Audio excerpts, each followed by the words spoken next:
Hello, good evening. Welcome to Connect Africa. Here at this time of the hour, we are here to give you a daily recap of what's happening in the continent and in the world. For today, I am going to look at that Niger has banned BBC or suspended BBC. We also look at still staying in the Sahel, Burkina Faso, and then we go to the eastern part of the continent to Tanzania, where Air Tanzania is banned from the skies of the European Union countries. And then we will look at one news in Europe. Okay, so stay with me. Niger has banned this morning BBC. It's a suspension of for 3 months. This suspension comes after, according to the government of Niger, that BBC has disseminated fake news with regards to the number of troops that has been killed by the terrorist group. So according to BBC, they have reported between 90 and 100 government soldiers have been killed by the terrorist group. And the government of Niger on its side, led by General Abdurrahman Tihiani, this is a fake news, and it's done purposely to, first of all, to demoralize the troops or the government's military, and also to create terror amongst the people. So because of that, it has suspended BBC for 3 months. Now, mind you, this is not the first time for Niger government since it came to power in July 2023, banning Western media. They also have done it against the French France 24 and France RFI radio station. So this has been banned. Actually, the French media has been banned permanently, and they will not do anything. Now, BBC has been working on the ground, also collaborating with local radio stations, which is transmitted actually in Hausa, one of the local language widely spoken in Niger. So they said this is a report that have been given by and I mean, they are saying that this is a correct information, and they are accusing the government that they are not respecting the rules and regulation with freedom of speech and this and that. But I tell you this, I mean, although we cannot speculate or we cannot say this is a number of people from the government of Niger, like the number of militaries that has been killed by the terrorist attack, what we can say is that from whichever African country we come or any part of the world we are, the mainstream media of the Western countries work hand in hand with their governments. In fact, they are the mouthpiece of their government. They are Pan-Africanism. So it's very possible that BBC is disseminating fake news because they do not support the current government of Niger. They do not support the current government in Burkina Faso. They do not support the current government in Mali. Now, the mainstream media tells you so, and then the government on the back door go and establish diplomatic mission or ambassador or whatever with these countries because they want to continue to benefit from the raw materials or from the natural resources of this country, but they do not dare to correct their language or give their recognition to the current governments of the Sahel states. So how they work, the Western media is to gather the mainstream media, the academic institutions, the government itself, the judiciary system, all of them, they work intertwined and in a very synchronized way. So, for example, I can tell you my own experience, how the mainstream media was attacking Ethiopia during its war in the northern part of of the country. In fact, this is one of the mainstream media who advised the foreign people, the expats or whatever, all international organization staff, not to leave the country because this rebel group from the northern part of Ethiopia is going to control the capital city, and it has relocated its people to temporarily. Actually, the UK embassy was in Nairobi. Like, that is not something, not more than for 48 hours, but it is this much they are going. So I definitely support the move or the action taken by the Niger government. Yeah, so this is one aspect. Now, next thing, still in the Sahel states, we move to Burkina Faso. Now, Captain Ibrahim Traore, as you know, he is always moving, he's always in action. He visits its people, he connects people with a grassroots level, people who are, they can be farmers, it could be military, it could be, students. You always see him talking to the grassroots levels, people like us, people, ordinary people. And that's what people need. They want to see that their governments are like them, like ordinary people. I mean, I am saying this in a good way, to forge that an understanding. You want to know that that leader, no matter what, came from the same society, and it's a person like you who went through the hardship and everything. So that by itself says a lot. Look at this video where he went to outside of the capital city and meet elders. Wait a second. Yeah, I think this is a video. Let me just make it bigger. Yeah, I think this is better. So he's visiting actually the city. This city called. It was called the name. It had, there was an attack against the city in last August this year, in which the terrorist group by the name Jamaat Nasr al-Islam, which is linked to Al-Qaeda, has killed a number of the Burkina Faso government military, and that is how the city is called Barça. Yeah, that is what the city is. So he went there to visit there. So, and he met also with the elders. It's in French. Some of you who speak French might understand, but I try to translate like the main part of it, not everything.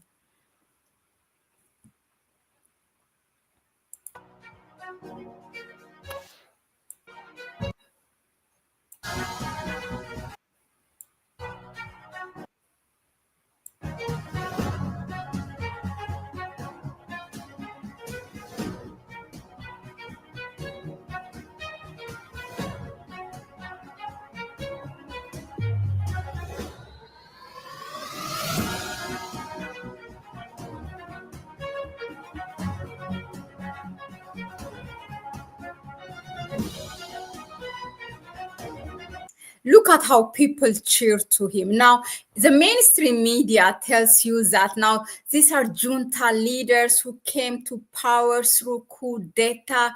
The people want democracy, this and that. But what is there any, demonstration that shows you that these are the leaders that people love? I mean, what more do you want? Why do even we need an election, as long as the government is serving or working to the best interest of its nation?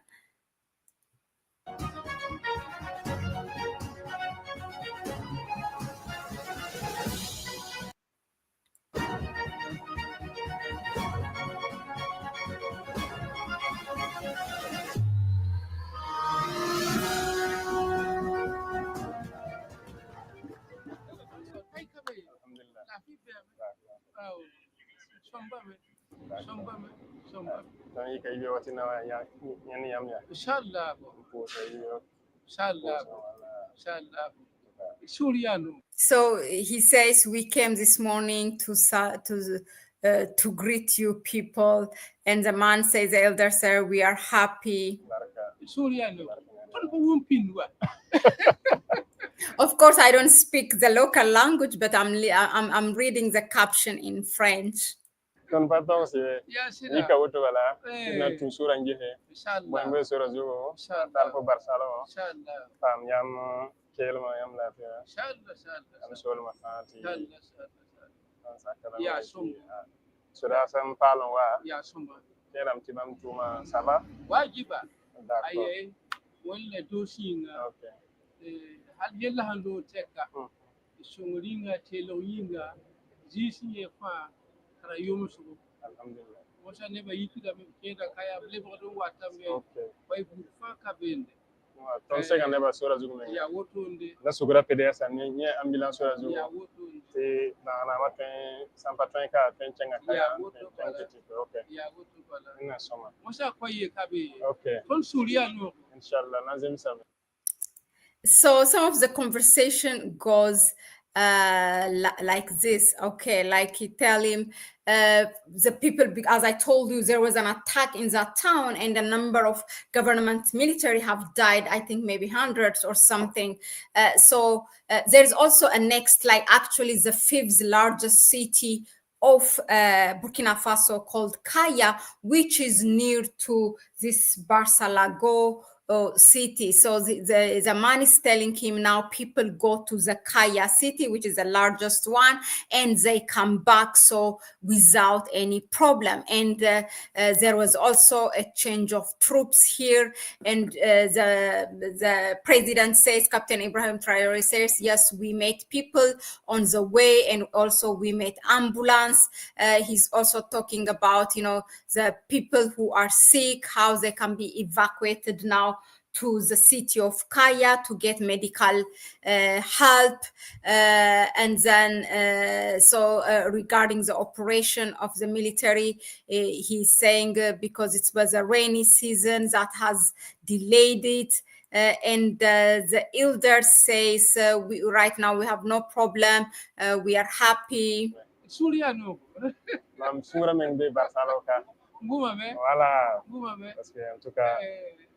Yam sumbe waka wundinga itangam pelen tulkande ya yuma yobe la ton sumbe kana mo kedam ti ton ataka yum tatwa kapiten meda bikam tabia kana ba deponi kat sumpa ya bunyu yela ton me du gama me ton bana yika.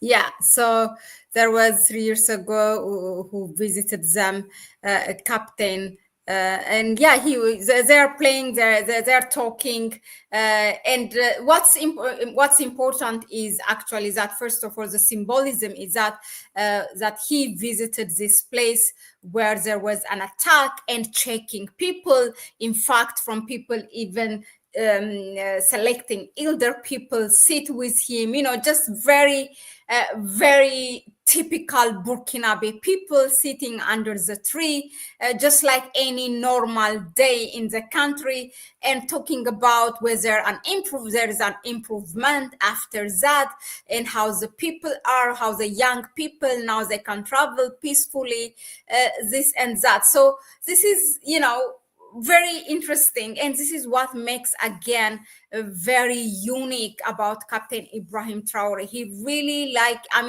every other day at least I can say he is engaging with the ordinary people, students, from primary, university students. He meet new military groups, new military young people who are joining the army, university students in different departments, for example, agriculture students, taking them to the village and working on the land together, and then encouraging them that they will provide any tool for what they need, and that they have to work on the land to ensure food self-sufficiency. and he tells them, any a country without being able to feed itself is still like it is colonized. So he encourages them and teach them and feeds them also that Pan-Africanism and what it means also a Burkinabe independent country, so that they continue on that on that track that he kind of established. I wouldn't say he established, it was already established by the great Thomas Sankara, who led the country to be independent, who led the struggle against colonialism. So now there's no gap between the government and the people. You see, people can touch, can feel, can hear, can understand what the government's saying, and in fact they can also confront him. They can ask him a question. He's not that person, although you see him all covered with military. It's not like untouchable, that a person you cannot talk to. We have all, in African countries that we say, oh, democratically elected, but how many times that we have seen them walking on the road? I mean, there are some exceptions in the continent, but I can see, for example, the Ethiopian Prime Minister, you see him a lot on the road, checking the infrastructure, any project that is under execution. But for these leaders, they are doing what the so-called democratically elected governments will not do. Some of them, they are not even in the country. Leaders like Paul Biya of Cameroon, who is above 90 years old, and he's never in the country. He's most of the time out of the country, not only because he's old and sick now, it's before even. They tell you, if you ask Cameroonian people, they tell you that it is a news for us when the president is in fact in the country. For most of us, it's a news when the presidents or the leaders leave the country, right? So, they are doing everything what's expected from leaders. So, what the heck with democracy, with this so-called election? Does it even fit the culture of Africans? Do we even need it?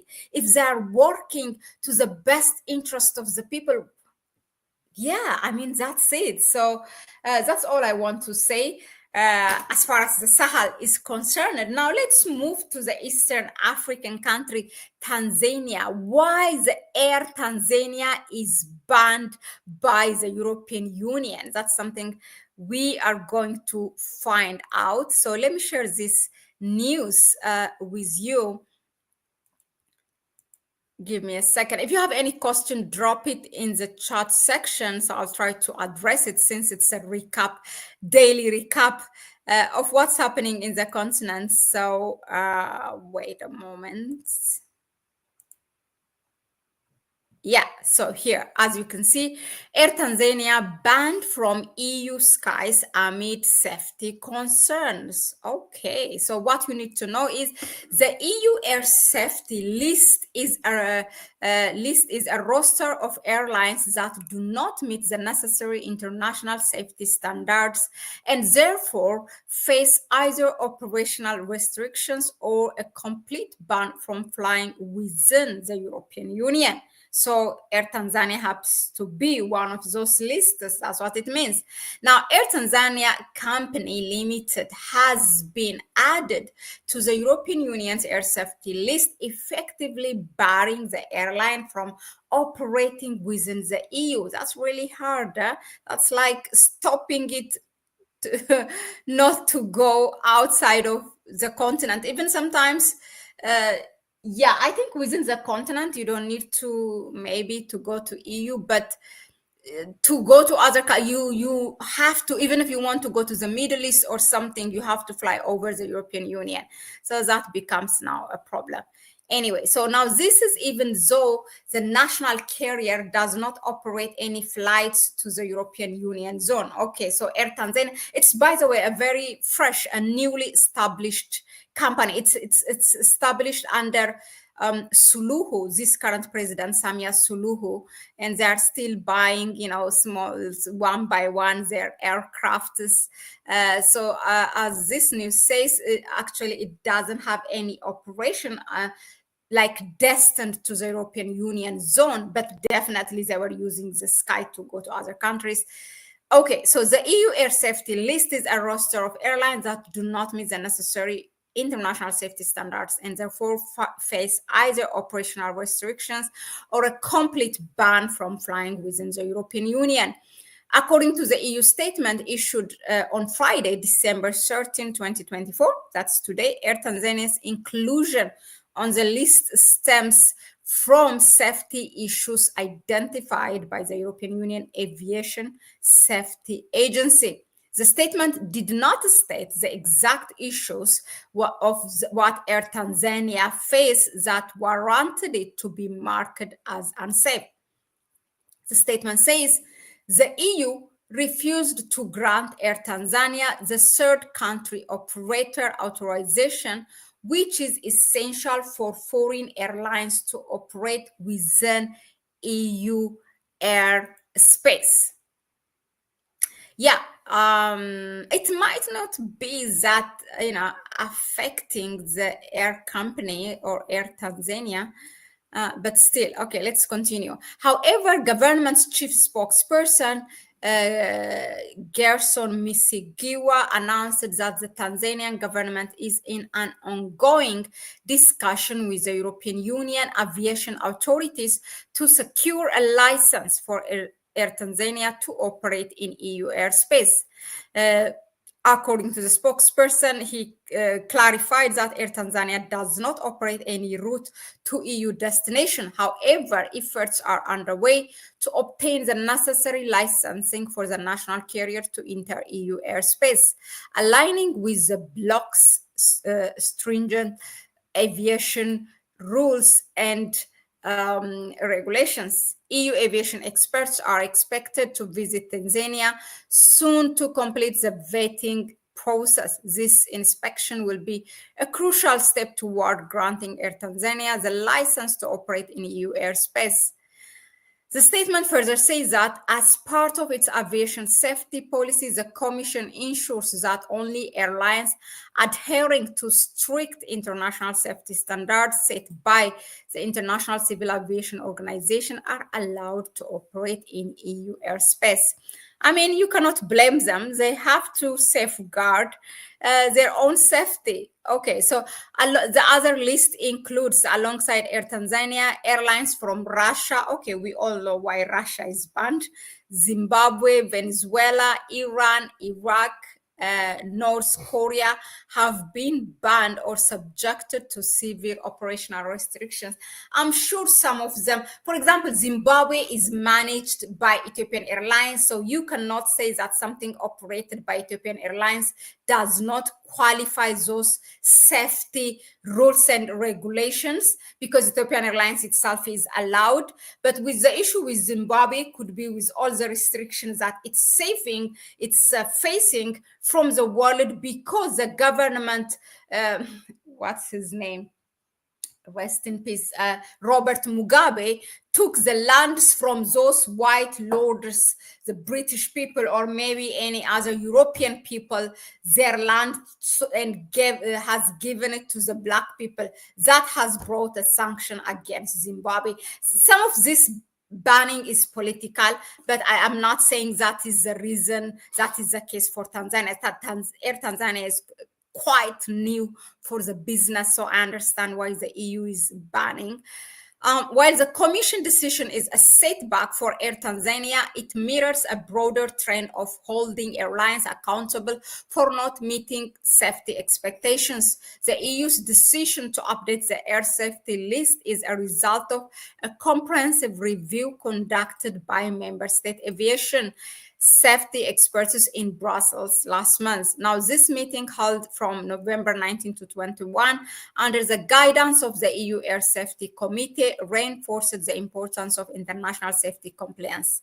Okay, so now the anonymous opinions of the safety experts alongside support from the European Parliament Transport committee led to the decision to include Air Tanzania on the banned list. So as a result, total number of airlines banned from flying in EU airspace are right now 129. Well, you can imagine.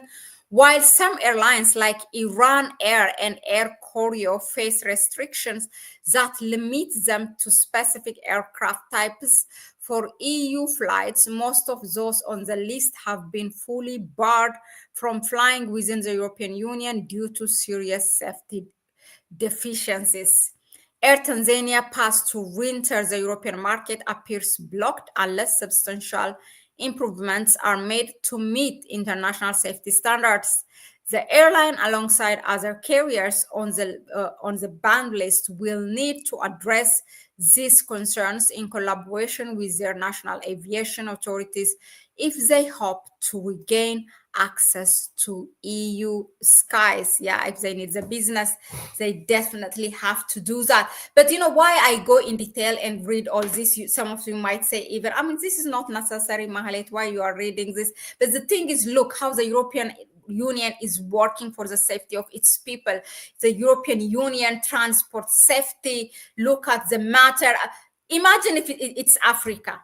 Is there any aviation that is really controlling all these those airlines that are flying from Europe or from airlines from Europe or any other Western country? It can be even from the Eastern, from China or Russia, whatever, from the Middle East, checking the air safety, whether they qualify the air safety rules and regulations before they fly on the sky of the on the African skies. Even individually, member states, do they have that say to be vocal, to say, no, you don't qualify this and that? We are not united, so that there should have been one institution or one African transport system checking or African aviation checking for this. But we are far from it. So every time whatever the other party is saying to us, we cannot reciprocate that because we don't have the capacity of it. And that's sad. That's what it shows when you are united. Latvia or Romania or any other, or Belgium, should not come and talk individually to Air Tanzania. It's as a whole EU is telling to Air Tanzania. So I just want you to look at in the same mirror how Africa should have acted for issues like this. Last but not least, we are going to the Netherlands, to Europe, where the Netherlands has scrapped the pageant, the beauty pageant competition, and also the Miss Netherlands, as they said, quote, this is time to change, and they want to end this because it's not healthy the way it is promoted. That there's a lot of abuse behind the scene against this woman, the qualifications that is required, that they're asked.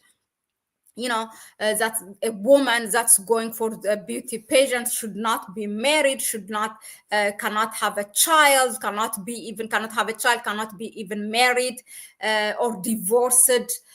So a lot of things. You have to be under a certain weight, you have to be reach under to a certain height measurement.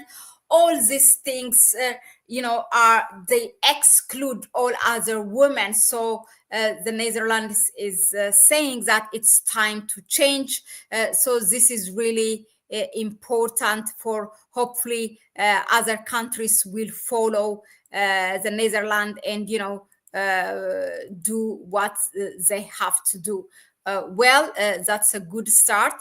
Let me just share the news with you so that I am backing my news with sources, right?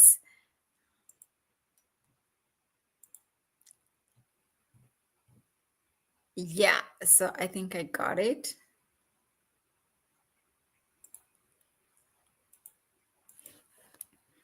and I will read some from it.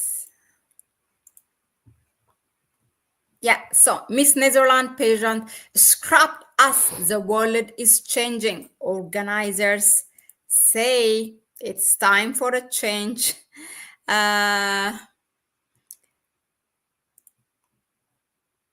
This was Miss Netherlands. Okay, I see 2023. So the Miss Netherlands beauty pageant has been scrapped after the competition's organizers said it was time for change. The contest will no longer run, and in its place, those behind it have introduced a new initiative at inspiring young people in many different ways. The move comes just over a year after the contest's judge crowned its first ever trans woman winner, Ricky Cole. A statement on the competition website announced its closure and the establishment of a new platform called No Longer of This Time. That is the translation. I think in Dutch, as it is written here, niet meer van deze tijd. That means no longer of this time. It states, after years of history full of glamour, talent, and inspiration, Miss Netherlands is saying goodbye to the name that found itself in many people's hearts.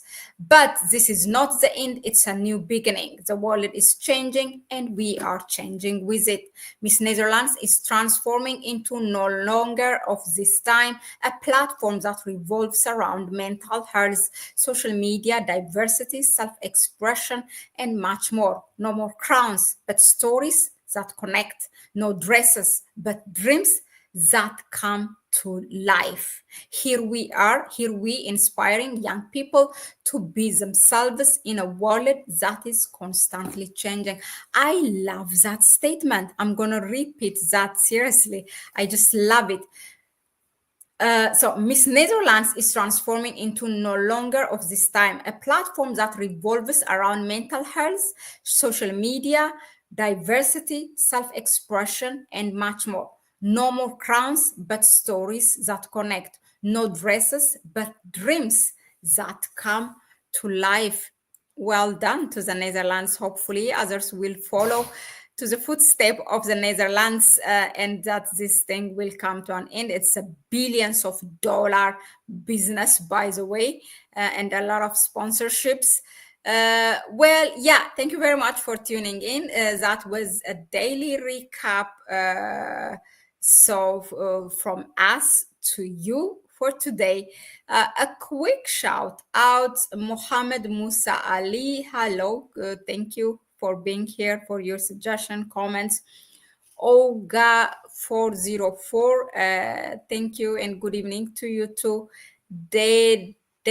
Why all Western media must go. They only come with this information to create a negative narrative for the people.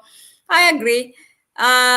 Obiahman, hello, bless up to you too. Imhotep Heru Zerland. I don't understand what is that question. Zerland what?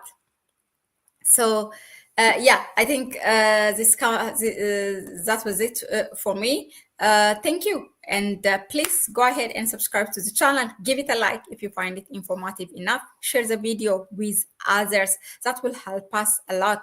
And please, you may support us through our PayPal account. You can find it in the description section. You are also welcome to support us through super thanks, super chats through our YouTube channel. Yeah, and we will see you again on the next one. Bye bye.